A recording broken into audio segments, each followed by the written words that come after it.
So yeah, I'm Meg. I'm a community member in Walla Walla. Thank you so much for being here, and thank you for stepping up to show our community that business as usual ends now. So I was thinking a little bit about the concerns of making too much noise and about being quote-unquote disruptive to downtown Walla Walla and county courthouse operations.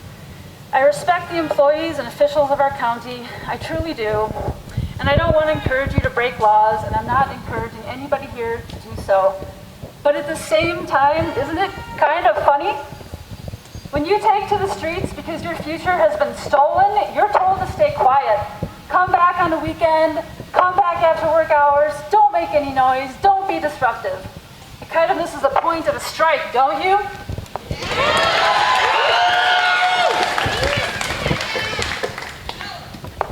What's disruptive is the loss of a stable climate system around which our entire human civilization has been organized.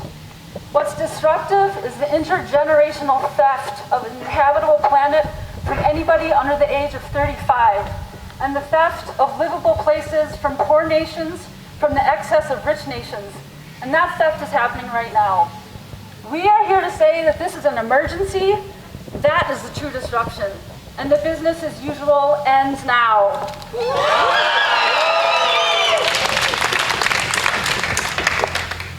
So you're going to hear that a lot, that you shouldn't skip school, we should still show up to work, don't make a fuss, don't talk about it while our world burns. Stay in line because everything is fine, right? No! Mainstream politicians and other so-called leaders, and perhaps many of the adults in your own lives, want to pretend that none of this has any real effect on you. They do this because it eases their own shame and makes it easier to carry on as if nothing's wrong. If they were less cowardly, this climate emergency would be the topic at every public meeting and over every dinner table. If we took it seriously, our only focus would be on limiting the damage, on eliminating greenhouse gas emissions immediately, helping frontline communities, and preparing for future disasters.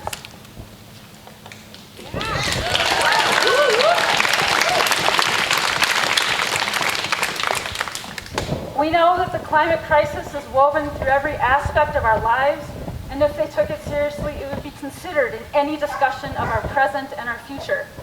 But no one wants to talk about it because it's hard. It's easier to carry on with business as usual. At best, you are offered stale platitudes about hope, reusable shopping bags, and emotional silence. So that means that you have to step up and make your voice heard. You're doing that right now, and I thank you for being here. And I say, don't go away. You have a community here. If you're like me, speaking personally, I joined Sunrise because I could not take the cognitive dissonance of showing up to work and family and social events and pretending like things are normal, because they're not.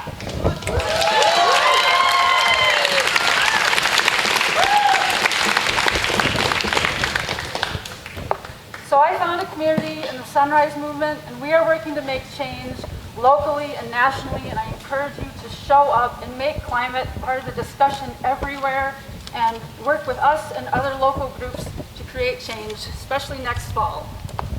Thank you so much.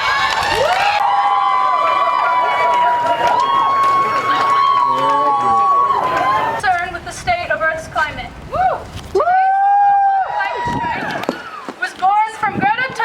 Visits to the Swedish Parliament. She's 16, and her strength and outspokenness have inspired millions to join her in striking. The actions of teenagers are not just important to this movement. They're the heart and soul of it.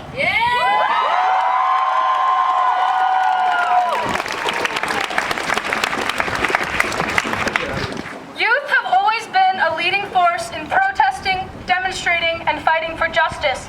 But the issue of climate change is especially personal for us. We're striking because ignoring climate change isn't an option for us. We can't sit still as we watch our futures become more and more uncertain. We can't attend class as we watch our government ignore and deny scientific facts.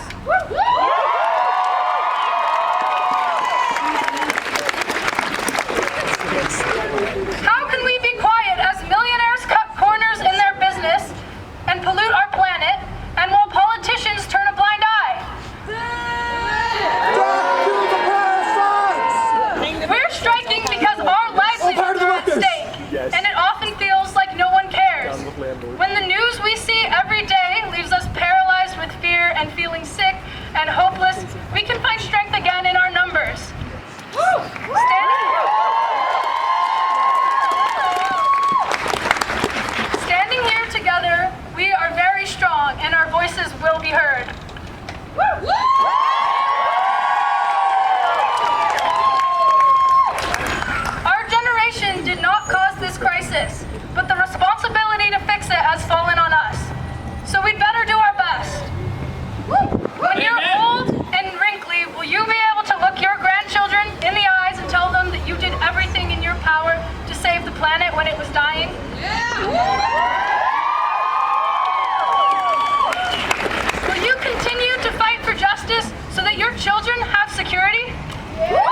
about when I fall asleep at night.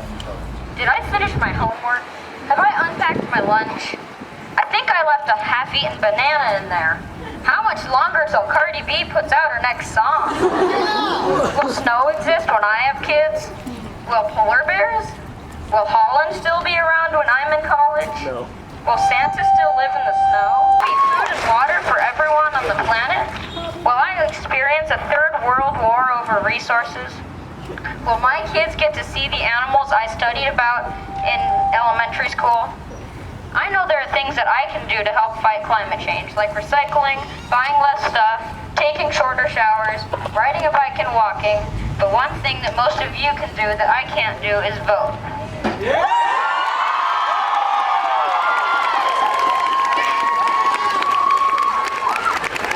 Our politicians who are in office right now aren't trying to save the planet. We need to elect people who care about the environment and believe in science.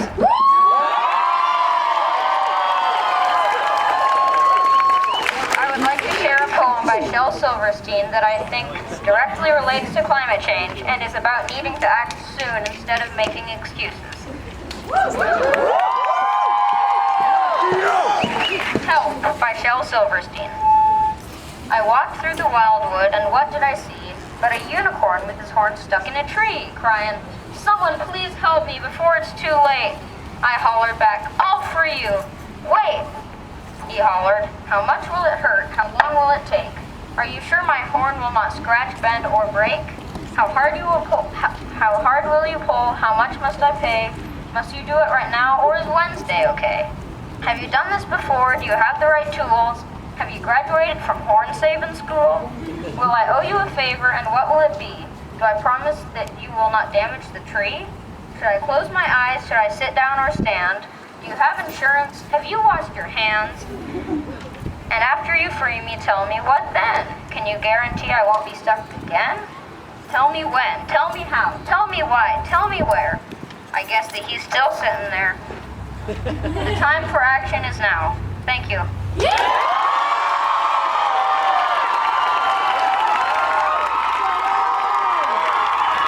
I'm Martin Wagner. I'm a lawyer with Earth Justice. I've spent the last 30 years of my life fighting for human rights and the last 20 years fighting for a clean climate. Okay, there we go. So I've spent my career fighting climate change.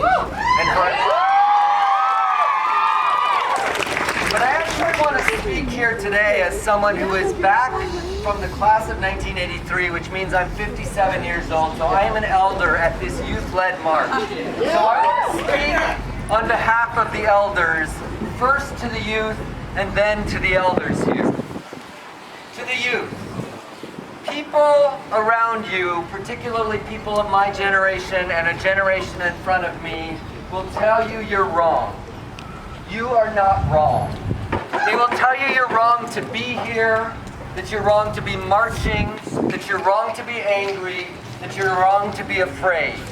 You are not wrong. If you're angry about the world you've inherited, you are right to be angry. If you're impatient for change, you are right to be impatient. If you're disgusted at the leaders who have allowed the fossil fuel industry and their greed for profit to trump your health and the health of the planet, you are right to be disgusted. And if you are scared about your future, Theo, if you are scared about your future, you are right to be scared. So I want to say a word about fear. If you pay attention to the facts and the science, it is reasonable to be afraid. But my generation has been afraid of our fear. We have tried to deny the facts because we want to pretend like there's not a reason to be afraid. And we've tried to make you do the same. And it creates a strange kind of insanity to be told by your elders that what you know to be true is not real. So on behalf of the elders here, I apologize to you for trying to make you insane. You are not insane. So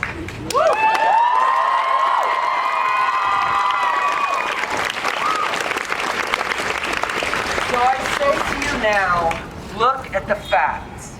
If they make you afraid, know that your fear contains a seed of wisdom and power. Your fear tells you that something you love is under attack. Pay attention to the love that underlies your fear. The love of yourself, of your family, of your community. The love of the trees and the waters and the air and the animals and this entire planet. It gives you every day everything you need. Let that love guide you. Let it guide how you purchase, how you protest, and how you vote.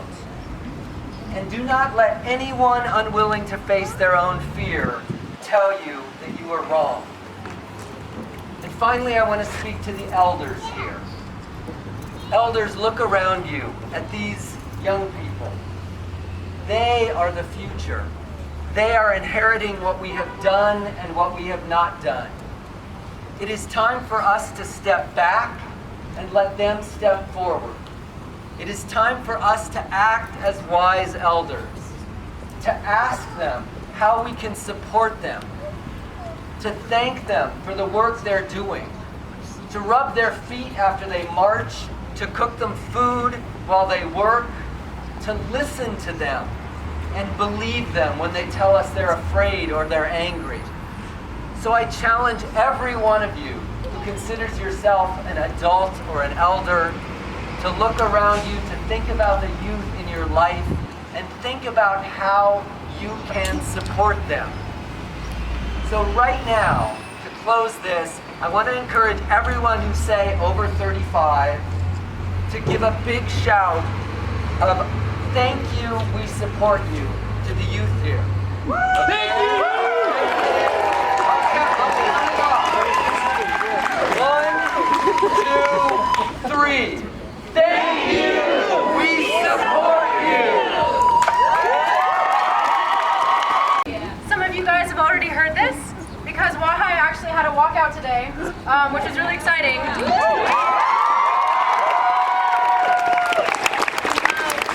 Just wanted to stand in support and in solidarity with the millions across the globe who are striking right now to show support for the UN Climate Summit on the 23rd. So, I think that nobody here expected the fate of the planet to rest in the hands of our generation. Even saying that sounds dramatic. I find myself questioning it. There is no way that it is really up to us. We have more time than that. But friends, we don't have more time than that. We don't have any more time to keep blindly following in the footsteps of the people in front of us. Scientists are saying that we have 12 years before it is too late to reverse the damage we have done to the Earth. Newer investigations reveal that we need a shift within the next 18 months. And even those numbers are factoring in continual small advancements. We don't need continual small advancements. In the words of Greta Thunberg, we need to hit the emergency brake. We need to speak out against the institutions that have made it impossible for the average person living in America to live a sustainable lifestyle. We need to speak out against the multi-billion-dollar corporations that have cemented in place our linear systems of consumerism. We need to speak out against our government for considering short-term expenses over the future of its citizens. But we're not only protesting today, we're standing in support and in solidarity. The interconnectivity of the entire planet and everything on it means that we're already in boiling water, even if we're not yet the ones being burned. We live in an area where people may not be dramatically inconvenienced by the effects of climate change until it's too late. In Walla Walla, Washington, we're not living in a polar region where we see glaciers that have stood for millions of years calve under intensifying heat. We're not living on an island where we're constantly made aware of our rising oceans. We're not living in an area prone to severe drought, heat wave, hurricane, but we can acknowledge that these things are really, truly happening, and we can act accordingly. There are people out there who are ignoring Earth's vital signs, who are living in ignorance. We're not among them, but it is our job to fight for them too. I'm young and I'm protesting, and I'm not asking for any adult congratulations. The fact that activists are forced to be younger and younger is a shame, but I'm ready for the responsibility that has been placed on me, and I hope you are too. Yes. I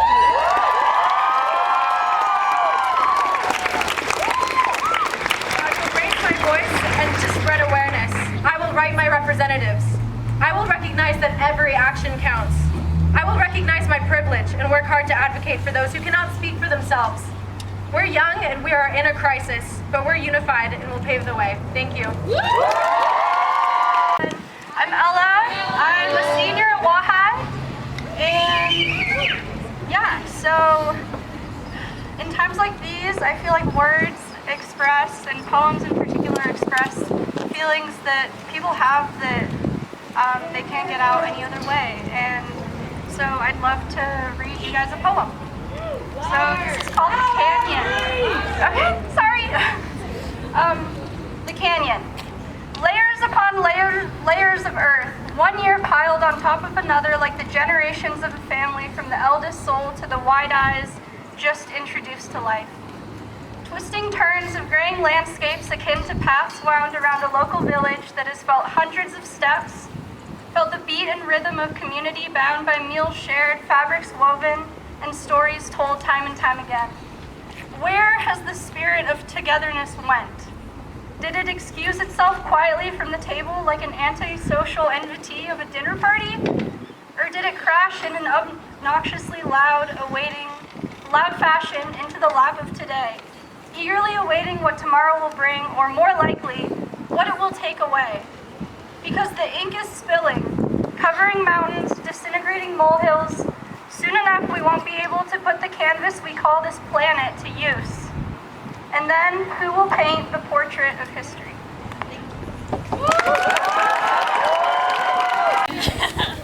We have some demands for Walla Walla. The demands are 1. Zero net carbon emissions by 2030. 2. Phase out fossil fuel vehicles in the city. 3. City-owned transit buses and police cars. 4. Phase out plastic and styrofoam in the city. 5. Invest in reliable recycling plant for the county. 6. Install charging stations around the city for electric-powered vehicles. 7. Invest in green energy for the city. 8. Invest in sustainable agriculture, not agribusiness. 9.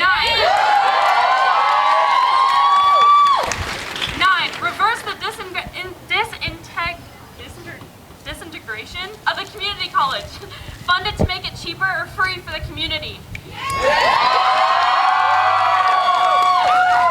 Invest in community programs that distribute resources to housing insecure and homeless individuals and families. 11. Fund and support sustainability initiatives by the Confederated Tribes of the Umatilla Indian Reservation and other local indigenous groups.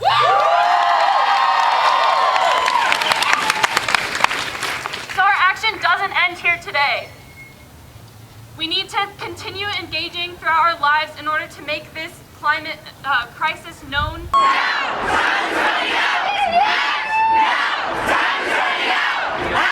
Now!